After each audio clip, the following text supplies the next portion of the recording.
this is Dewayne J Clark, and welcome to your favorite podcast, Walk This Way. We're honored to have a great guest today, Bob Bagga from BizX, and BizX. And Bob, you are one of the most creative individuals I know. Your company is incredibly innovative, and I know you and I have had lots of conversations about this company and how it's going to change the world.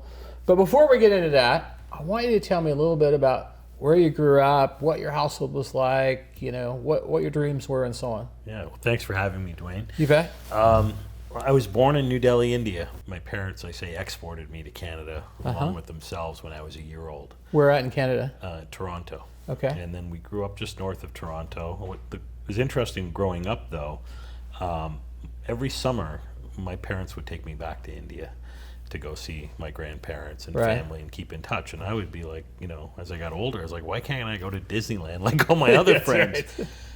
But I'm so glad they did that for me. And I got to stay in touch. And just last week I was back in India, and I remember walking the streets where, seeing this, and it was just the memories. I was just very, very fond of those. So I grew up in Canada, Toronto, and went to York University, and ended up moving to Seattle in 1999. What did your parents do? What was your dad's job? My dad was the first one in his family to go to college. He was a master's in social work. Huh. And my mother was a dispensing optician. And so she went to school actually after. I think I was like 12 or 13 years old, so she went back to school to do that. Huh. We just found out, and it's kind of interesting, that you have family in Nainital, India. Yes. Which is where my mom went to school. Yeah. And possibly even at the same school, where it was a Catholic school with the nuns and everything. So we got to trace that heritage. Absolutely. And I'd never been there, but it's so beautiful. You have to go. It's up in the mountains, right, in the Himalayas? Yeah, mountains. There's a big lake there, and I'd never seen anything like it. And India is such a big country and a vast range of cultures and languages and religions. It's quite, and so I'm only being exposed to part of it every time I go, I try to take in a little bit more. Well, it's a beautiful country. I've been there twice, and kind of tracing my mom's heritage back there, and it's a fabulous country. It's really glorious. Yeah. So when you graduated from York, what happened? So I was going to go to law school and wrote my LSAT, and I was very excited about that. And I'd actually, while I was at York, I had started a record store. That was one of my first. You started a record store, so you were the Richard Branson of Toronto. Yeah, so it's called Twist and Shout. It was 950 square feet. The York University had done a large redevelopment of real estate. So they had a 30,000 square foot bookstore and about 100,000 square foot of retail. There were 60,000 students. So I'm like, this makes a lot of sense. And so this is right after you graduate. So you're 22, 23 years old. Well, actually, in college. And we'd started this on site, and then that was what we did. And then while I was doing that, I had a friend of mine who was telling me about this idea of bartering and barter exchanges, and he was doing this thing. And so in about a year and a half after starting the record store, we went and started this company called Barter Exchange. And so rather than going to law school, that's what I ended up doing. How did the record store do? So after I left, my mom was now in charge of the record store. Yes, so you have an East Indian lady who could tell you a lot about, Madonna, U2, Prince. It's kind of natural interesting. Fit. Exactly.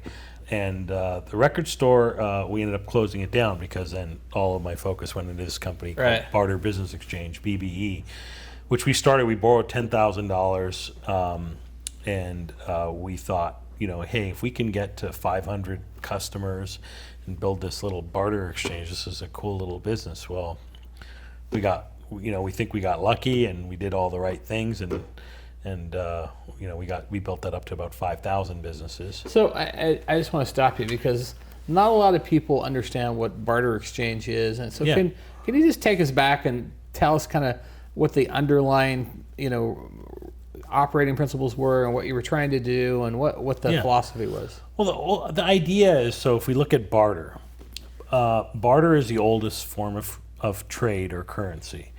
And so before there was money, I would give you something and you would give me something. Right. The problem is, chickens for cows but the problem is that, you both have to have what each other want at the same time, and it's not very liquid, and that's why money was invented. And so, but fast forward today, even in modern times, barter today still represents about a third of the world's commerce. Still today? Yeah. So, for example, when Pepsi went to Russia, they got paid with ships full of vodka in exchange for marketing rights. Wow. Because they didn't want rubles. And Mercedes-Benz, they were going to Ecuador, and they were competing against Volvo or Saab. And because they wanted to win the business, they said, you can pay us in bananas. On a local level, you'll have a restaurateur may trade with his window washer. And so it's a big form of commerce. General Electric has a whole division of people that are involved in this when they want to go into So it's a commodities kind of business, commodity trading. It's commodities. It's on a local level. It happens. And so what we have done is we've created a system where you take all the advantages of currency, but at the same time, the liquidity of currency, but without the restrictions of having to do regular trade. And so where I use this example, a restaurant wants to get $10,000 worth of meals in exchange for printing. The printer may not want $10,000 worth of meals. So as an intermediary, you have a unit of exchange, and in this case, they would pay in BizX dollars, which then the restaurateur can honor meals with somebody else within the exchange. So is BizX the same company that you started right out of college, the Barter Exchange? It's a much more digital, upgraded version of that. But same concept. Same basic route. Yeah. And so how do people sign up for this? They just go online, and if they're a business and they qualify, they would just sign up, and they would. And how do you qualify? What do you have to do? You would be a business in good standing that is desirable to, the other members of the community. Do you ever have somebody that say, let's say I own a furniture store, Yeah, and I'm going to go out of business, yeah, and I say, hey, I want to contribute my whole inventory to BizX, and do you ever have that happen for people that are doing liquidations? Oh yeah, absolutely, or divisions of companies, etc. So, there's an interesting figure, but the GDP in the United States is $21 trillion. There's $7 trillion worth of excess just going to waste, whether that's excess inventory, liquidations, empty seats at a restaurant, food, whatever. And so our opportunity is to tap into that, and that's the idea, and to be able to. How do you monetize that? And so rather than it going to waste or selling it at a discount, this becomes another way to be able to get new customers. So what year was it that you started the company? The first company? Yeah. 1992. 92. Yeah. And and BizX now is just an evolved version of that company? Well, that company started in 92. We grew that in Canada. So that was in Canada, across Canada, and we had about 6,000 customers doing about $60 million a year in transactions. Some pretty large companies we were working with. And in 1999, we merged it with a smaller company based in Seattle, and then we took it public as ubarter.com. And so, what year was that? 99. So you took it public. Yeah. What was the valuation?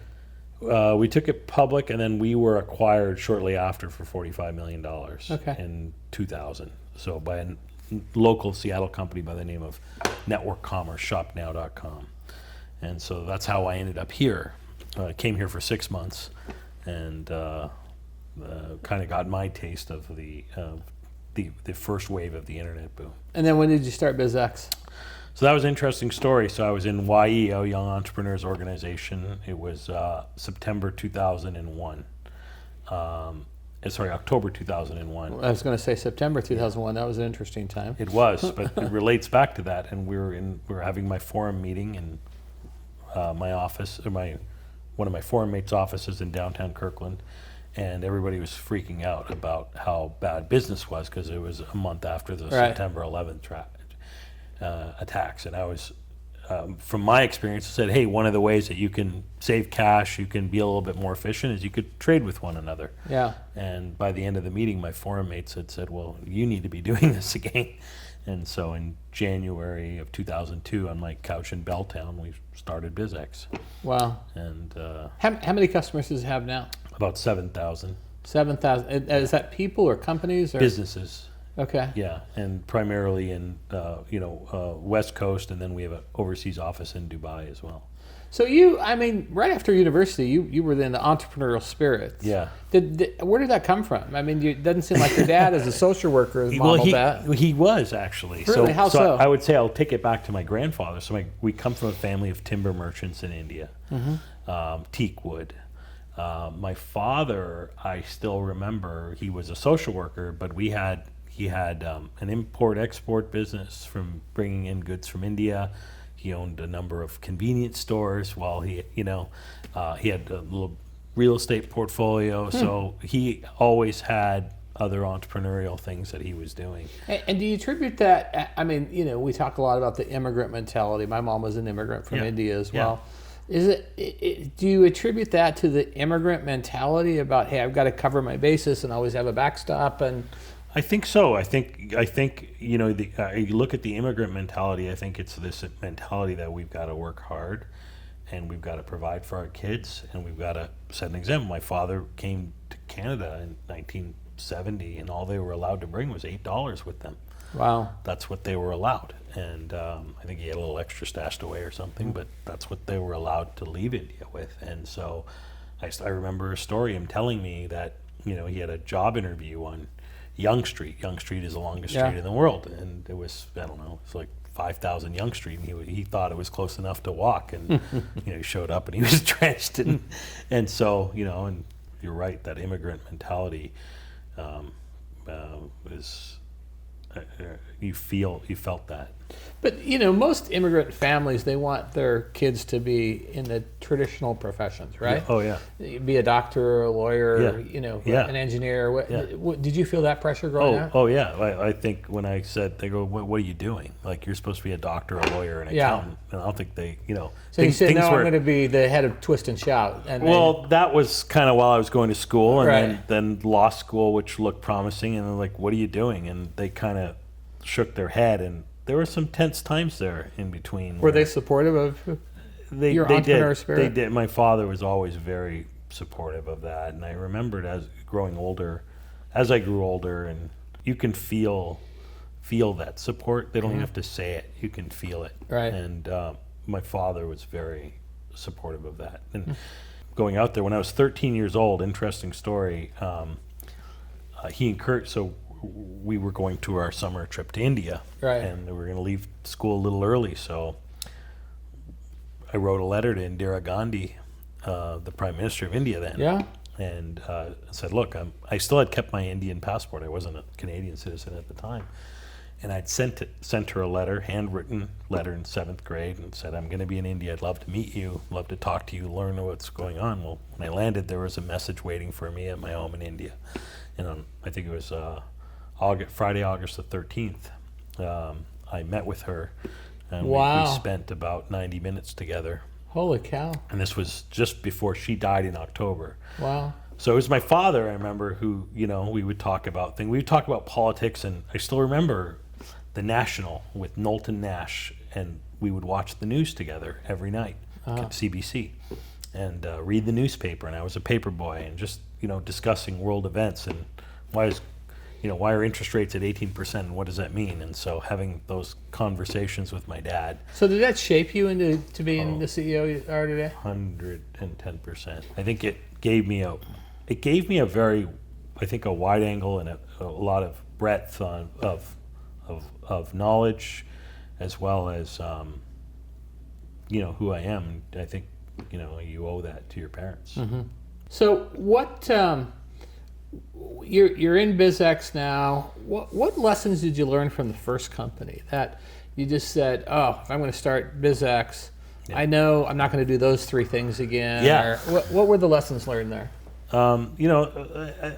When we started, it was interesting. I'd learned this idea of, okay, that 80% of your revenue is going to come from 20% of your customers. So really honing in on who our target is, who we want, and right from day one. And that's one of the reasons why we were able to grow so fast when we started BizX. Like, who do we want to be a part of this? And you can spend so much time chasing, and so that was one of the key things, I think. What type of culture we wanted, and one of the things we talk about at BizX is our raving fans culture. It's important that it's not good enough to have. There's a book that I love and is near and dear to me called Raving Fans, and it's not good enough to have happy customers. You want to have they have to be ecstatic and telling everybody else about how great you are. And so it's actually one of the things we have. Everybody has to read that book prior to coming, and I personally do a training with any of our new team members about that to really try to get that, instill that into the. Did you do that at Company One or no? No, this was something that we did at BizX, and then I think those two things, getting the culture right and getting the customers right, are certainly great lessons that can help fast track. Yeah. I've always wanted to ask you this question. What is the weirdest thing that someone's ever traded? I'm sure you get asked that all the time. Oh, everything from, plastic surgery, breast enhancement. That's not weird, but it happens all the time because there's a number of plastic surgeons. What would the plastic surgery trade a breast implant for? So he would get BizX dollars that then he can buy his ads in the glossy magazine or the radio or take a trip to Hawaii. So it's not a one-to-one. So that's maybe explain more of the mechanics then, because this is almost like a green stamp program a little bit. So you take your service and then it's valued at a certain rate, right? Yeah. And how's that value decided? So we peg it to the dollar, and so we're just another method of payment. So you're a dentist. You now list your dental services within BizX. The advantage to you now is that you're going to get new customers that you normally wouldn't have gotten, and they're going to come to BizX, they're going to come to you, and when it comes time to pay, they're just going to pay you with BizX dollars and rather than US dollars. And so now, as a dentist, when you want to buy advertising, or you need your carpets cleaned, or you want to have a staff luncheon, or you want to do a direct mail campaign, you would pay somebody else within the network in BizX dollars. And how do you validate the prices? I mean, do you go back and say, well, you charge $690 for a cavity, and it's the market rate's $520, and it should be you're at the rate that you normally charge. We encourage people to go out and get multiple bids. So if you're doing a construction project, you could leave BizX out, but somebody can go and have a wall to be painted. You could get 3 different painters in, and you could get a wide variety of pricing. So we tell everybody to in cases where there's bidding or not posted pricing, you should get lots of bids like you normally would in order to validate it. And if it doesn't make sense, negotiate it and dial it in. And then how do you monetize that? I mean, do you get a percentage? So our revenue model is we take a fee to use the platform. And is it a flat fee, or does it depend on? It's a percentage that can range anywhere between 12 to 15%. Okay. So if I'm trading cars, it may be at the lower percentage than if I'm trading, babysitting services. You got it. Yeah. Okay.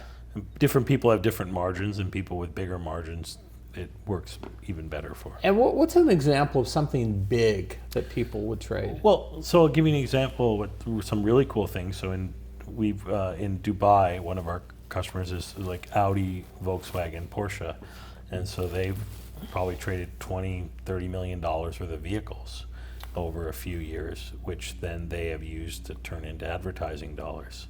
And for them, what they're able to do is, vehicles change models. There's last year's model, so we're another way for them to move that inventory, and then they are able to then take that credit and use it to offset for their expenses.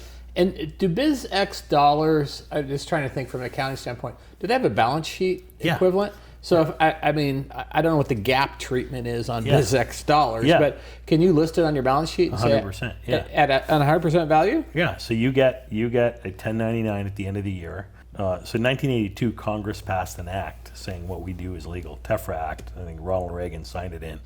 And so part of that is that we have to issue a 1099-B, And so any BizX dollars earned get recorded as revenue on your books. You record it as revenue, and then when it comes time to spend those BizX dollars, you spend it, and you expense it or depreciate it. And it's just like a complementary currency. So you've got your Wells Fargo checking account, and you've got a BizX account. Wow, interesting. So, how do you get like the Audis of the world, and you tell me, was it Ben Olsen that you just brought on? How do you get do you have to go out and recruit those people, or do they just, is it organic, or how does that work? It's a little bit of everything. So you've got, on one hand, you've got with the larger companies, we're going out and reaching out to them, and a lot of our business now comes through referral. And people are coming to us, and on the smaller side of things, smaller medium-sized businesses, what we're doing is we're building this marketing engine. So to be able to identify who these people are and then educate them, so blogs, podcasts, videos, and reaching out, newsletters, and saying, hey, here's some ways other businesses have worked. Sign up, come to an event, come to a webinar, etc. Huh. And do you help make marriages, like, let's say I'm looking for hogs in Australia. I mean, and I come to you, and maybe, I'm sure on your website you can search for things and so on. Yeah. But if you come to you and say, hey, I'd really like to buy hogs in Australia, and I can trade, tractors for this. Yeah. Do you help people search out things, or let me ask the question in a different way? If you find people are saying, I really want hogs in Australia, do you go make the market for them? So to your first question, marriages, we've had a number of marriages come through because of BizX, because people are connecting in our network. And I would say hundreds of weddings have been, and maybe even approaching thousands, but have been paid for using BizX. So definitely on the marriages side. Wow, very creative. On the making the market side, absolutely. I personally just love connecting people, and I think that's why I love this business. Well, you're good at it. You know these people, and I think it fills a need for me, and so we've done that. And so when we've seen somebody who has something, how can we go out and do it? And obviously, for us to put the time and effort into it, it's got to be a big enough opportunity. Right. But yeah, we've done some. We will engage in those opportunities, and then how do we do it in a cashless way? We've helped businesses where somebody's got a business for sale. And it's like we're looking, somebody's got an auto shop, he's looking to sell it. Well, we've got somebody else in the network who owns 3. Let's connect them together. And so we're in the business of connecting people, making markets, and it all's done through this platform where the thread that connects everything is this common currency, this cashless currency that allows people to do things. And even taking it one step further, it allows people to do things that they maybe normally would not have been able to do because of the cashless element, because we think everybody's a little richer than they think. Yeah. I was thinking about this as I saw you on the docket and coming on the show. And I have to be honest, I haven't used BizX yet, and you and I have talked about how we could trade services and so on. But, one of the things that I always think about, it's like, when you ever go to an auction and you buy that, $500 gift certificate at the place, and then you come home, you throw it in the drawer, and you forget you have it. Yeah. And I was wondering, is this what happens with BizX? That, you get your BizX dollars, and then you're like, hey, I could go buy a car with this. Or how do you keep that top of mind? So we're constantly calling, emailing, getting our people, because we have members that have a positive balance and members that have a negative balance. How do you get a negative balance? You can get a line of credit. So we had recently a well-known local restaurateur was building out his restaurant. It was $1 million build out. 200,000 of it was able to be done with BizX. So we gave him a line of credit like you'd borrow from a bank. They borrowed BizX. So you're actually loaning money then, we're facilitating it, because we're not lending it ourselves. But you're giving them BizX dollars. We're giving them we have a platform for them to have the ability to access a BizX. And how do you monetize that? You charge them a certain rate of return, or? That's not a profit center. We do sometimes charge a small, but that'll go into a loan loss reserve. Our goal is to facilitate transactions. Wow. And so we're not looking to make money on that. Our goal is how do we facilitate that? Huh. And so usually it's a timing issue, because we know the restaurant, has $200,000 worth of expenses. If he can pay for it back with, steaks and seafood Right. over a year. That's $16,000 a month. It's $200,000, and over a year, his cost of food is maybe 30%. So it's a win-win for everybody. And is there a call on that in terms of how long that could be outstanding and everything? Because I would think if you do too many of those, it could weigh down your own balance sheet. 100%, and it's based on, we look at the ability for those members and what their ability is of their demand and what their ability is to sell into the network, and typically it's between 6 months to 1 year's worth of sales that we anticipate. Okay. So we've got historical data that we look at and say, we think this business can generate X dollars of BizX, so that's what we can do there. We were just talking here before the start of the show, and I think I heard you say, I want to clarify this, you're building a house now. Yeah. And you're building part of it with BizX dollars. Yeah. So tell me about that. What are some of the examples? I mean, do you get sinks or your doors or nails or what? Windows, electrical, the porta potty, landscaping, low voltage, the sinks. So what percentage of your house is being paid by BizX dollars? 5%, 10%, 30%? It's a good question. Maybe like 15 to 20. Wow. So this is real money. Yeah. So I think that's the thing that escapes people in terms of, hey, where Green Stamps used to say, oh, geez, I got these 5 books, now I'm going to go buy a bicycle. Yeah. This is real money that I think, to the point that you made earlier about how much waste we have in our society, especially in this country. My wife and I just got back from Europe, and we were looking at a closet. We go, why did we buy anything from Europe? We don't need anything, But it's like robotic. We just get programmed into buying new stuff, and so we have so much stuff. Do people ever do do you ever have used stuff like? Yeah, so we've created a new marketplace recently, so people are putting on extra items that they have, so we've given the ability, business owners, it's primarily business owners, and we've had people, hey, I've got an extra boat that I'm not using anymore, or an extra car, or we've had jewelry and sports memorabilia and all sorts of things. So people are, we've got various different things that people have put on there, and that's a great way for them to use it to fund something else that they were going to use. Wow, incredible. And is this international? Yeah, so like I said, we've got our operation in Dubai as well, and we've used that as a beachhead. So we use that as an opportunity to be able to do business in India and in the Middle East. We're looking at further international opportunities as well as really leveraging technology to grow nationally even further here in the United States. And you're at 7,000 members now? Yes. What's the goal? The goal is we're at about $100 million in transactions today. Our goal is that we want to reach $1 billion in transactions in the next 5 years. Okay, And so tenfold. Yeah, and 20% growth a year, not. Yeah, and we think we can do it. And very much it's about scalability and really leveraging technology. Yeah. Bob, one of the things you and I have had really a fun conversation about is the philanthropy area of this. And how BizX can serve in a variety of ways, not only to help charities and so on, but really facilitate your own charitable goals and so on. And I love the creative conversations that we've had about this. And talk to me about that. Is that part of the business plan? Are you moving forward with that? Yeah, so we've got today, I would say, just under 100 different charitable organizations we work with locally here, with people like Fair Start or Russell Wilson's Why Not You, Red Cross, Michael Bennett's Foundation, various ones.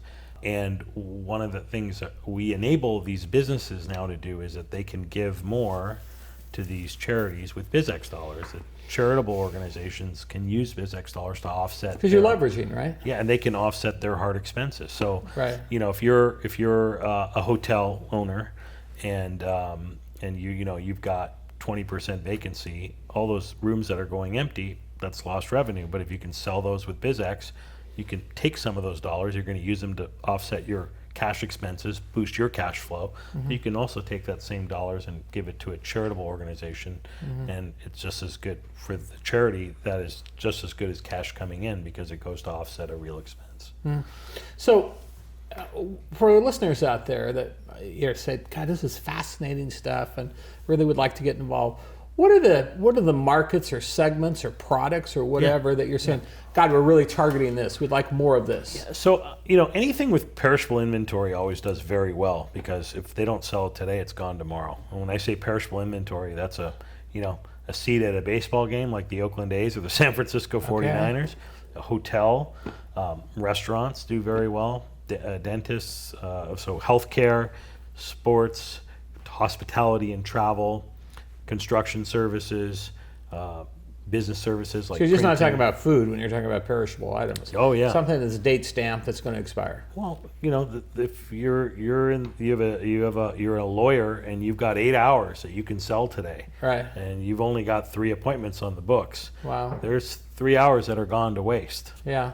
And so you look at any business really that can take on new customers with the infrastructure capacity they have is a great candidate. So are you working with what I would call domestic services, of things that people pay every day? The utilities company, the cable company, the phone company. Are you trying to work with those guys? No, highly regulated, highly taxed. We've done some, like we've got some local internet service providers. We get our phone lines using BizX, some internet companies, but utility, when you get into things like PSE and so you can't because it's too regulated. The word "can't" doesn't exist in my dictionary, but I would say it's not at the top of the list. So I think the amount of time we would spend to figure that out, eventually it'll come, but it's not where we're focusing. But media companies do very well with us. But when you say other domestic services, cleaning, landscaping, window washing, these are all things that businesses and individuals use as well. So, we hear a lot about people going off the grid. Yeah. And I guess there's a variety of ways you can go off the grid. You can go move to a deserted island, live off the land, and so on. But really, when I think about BizX, this is a way that you could go off the grid financially. Yeah. In terms of if somebody really wanted to say, hey, my burn now is $5,000 a month. I'd really like to get it down to $500 a month. And, go through their household and their closet and their skill sets and their inventory and their network. I mean, you really could do this, right? You could, except for we're like BizX is on the grid itself, but yes. But the idea of like the financial grid, going off the financial grid. SWIFT banking system, yes, absolutely. Yeah, that's a fascinating concept. Yeah. So what's the future hold for BizX? We look at alternative currencies, and we started this idea of we're a barter company, and today we're a complementary currency. And this idea, had I come talk to you, 15 years ago and said, hey, we're going to create this alternative currency. Well, when we said that, people kind of looked at us kind of funny. I think today, alternative currencies are much more recognized and acceptable. And I think we've gotten the first flavor of that. Crypto is one flavor of that. You've got, I think the future is network currencies. But the difference between you and crypto is they're holding something that's tangible. Yes. I mean, crypto could go to zero, right? Yes, absolutely. And so you actually have something you can put on your balance sheet. Oh, yeah. But what I'm saying is that the notion of different ways to pay. Visa was invented in Seattle in 1970 by a guy named D. Hawk. It's not that old. Wow. So you look at checks, there's cash, there's checks, there's credit cards, and now we're looking at these alternative forms of currency. And I think that is going to continue. And BizX is an alternative method of payment. Yeah. We think there's items like in-network currency. So you've got currencies that can be used within certain networks, which we have our own network, but you've got large organizations out there and marketplaces where we see that. So what does our future hold is that we want to be leading that wave, and we think that and then we also see a convergence with items such as loyalty. So you look at loyalty, which I think is ripe for disruption, and you've got air miles, and you've got Amex points, and there's a lot of things happening in that world. And so I think when it all shakes out, you're going to have currency like we do, U.S. dollars, euro, pounds, etc., and then there's going to be complementary currencies, and that could include loyalty currencies as well. Is there any way to to trade on BizX whether it's your Amex points or your Visa points or whatever? So people do it. There's not because I don't know as private transactions were a method of payment, right. but it happens all the time, just like we could do it via cash or check. It's not integrated in with Visa because I don't know if they allow that or not, but it happens all the time, just as if it would happen between two friends that do it. Yeah. So a question I like to ask all my guests: colossal business mistake that you made that go, oh God, that was so painful, but this is what I learned from it. So in between my first company and my second company here, I got tracked down by some venture capitalists out of Toronto, and we started a company where we're rolling up IT VARs, and it was a company called iJoin. Raised a bunch of money. I was the hired CEO, and the idea was, how do we, it was chasing the dollar, and it was, let's do these roll-ups and take this company public again. It went well, and these venture capitalists, I think, did well and made a lot of money, but the mistake that was there was getting involved in something that you weren't passionate about, and it was chasing the dollar rather than chasing your passion. Yeah, and we hear that time after time after time again with our guests. And when I created Aegis, I just said, I want this to feel like it's not work. I want this to feel like it's so much fun. We have such a great tribe of people that this doesn't feel like work. And the money will be secondary. I remember getting a fight with my partner. We were in a capital raise meeting probably 3 months after we started the company, and there was maybe 8 or VC guys at the table, and I didn't want to take VC, and he's going on, well, this is how much money we're going to make, and this is the great of America, and so on and so forth. And he said, well, tell him, Dwayne. I said, we're going to have the greatest culture ever, and we're going to have so much fun. And my partner's eyes are getting big, and he's like, can I see you in the hallway? And he goes out there, and we get this huge argument about, that's the stupidest thing I've ever heard, tell him how much money we're going to make.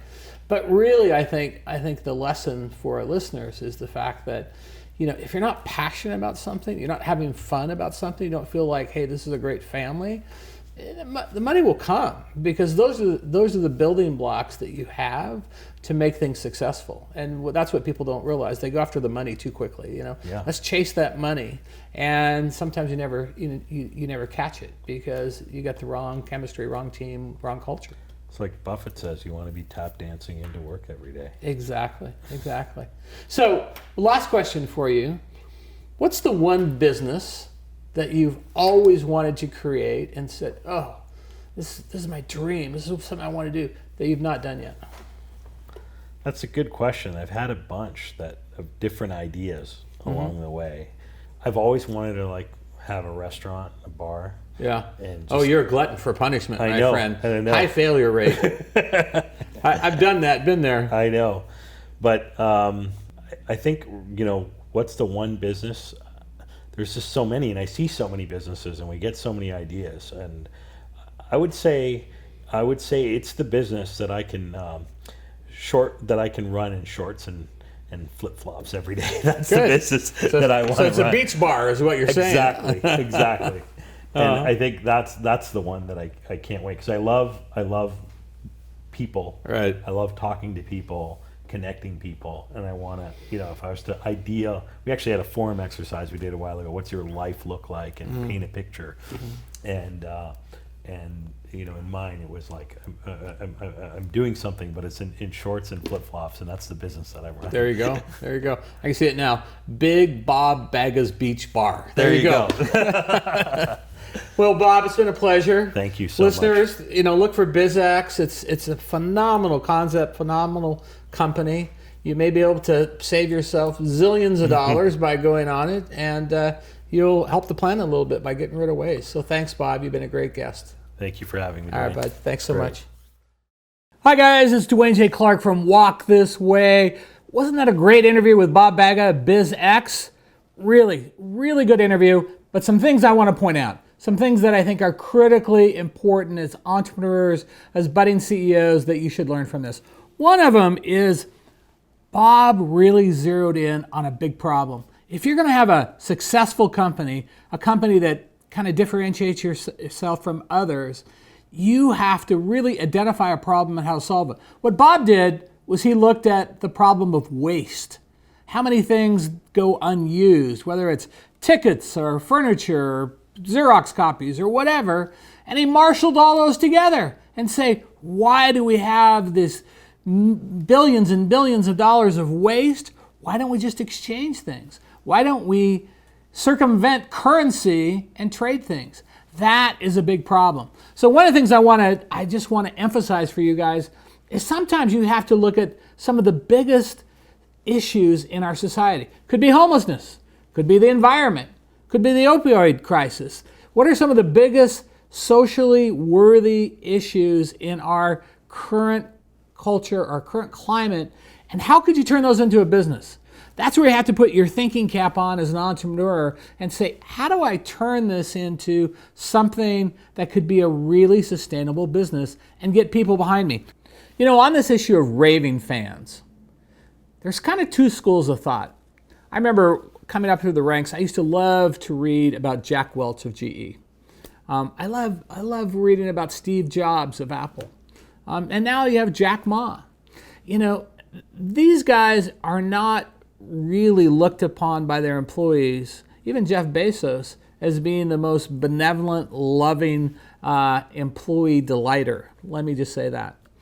And then there's companies like Nordstrom's, where Blake Nordstrom, who was the CEO, just passed away here a few months ago, was absolutely adored by his employees. I was at his funeral. There was thousands, tens of thousands of people there. They adored this man. Jim Sinegal, the founder of Costco, people absolutely adore him. So what's right? Do you need to be an asshole to be successful? Or do you need to be a loved and admired CEO who delights their employee? I know the answer for me. I think having that employee relationships where you love and delight and have emotional intelligence about your employees' needs and wants, that's critical for me. That's why I often use the phrase management by vulnerability for CEOs. And management by vulnerability is about really CEOs opening about who they are personally. I don't know that Jack Welch ever did that. I don't know that a lot of these tough-ass CEOs ever did that. I talk about struggling with my weight. I talk about going through a bad divorce. I talk about having bad credit when I was in my 20s. Why do I talk about those things? Because it makes me human. It makes me relatable. That the guy that's the dishwasher in our kitchen can say, hey, you were raised by a single mom just like me.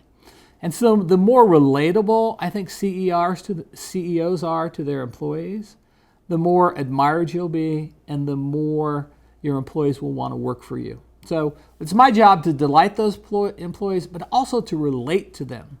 And as long as you're this, hey, you got to work 40 hours, a day and 7 days a week, and I'm going to call you at 3 a.m. and you better be there. I don't know if that's the kind of culture that I would advocate. It may work for some. I'm not a proponent of it. So delight your employees, manage by vulnerability, tell them the real you, and I think you're going to have tons of people who want to come work for your company. If you like what you hear, or if you loved what you hear, please subscribe. We're going to have some great things coming up next week. Please ping me on social media. Always interested in hearing what you have to say, your thoughts. Maybe you can give me some advice that I can grow from. So stay tuned next week. We're going to make you better. We're going to make you smarter. We're going to grow your company. Thanks for listening to Walk This Way.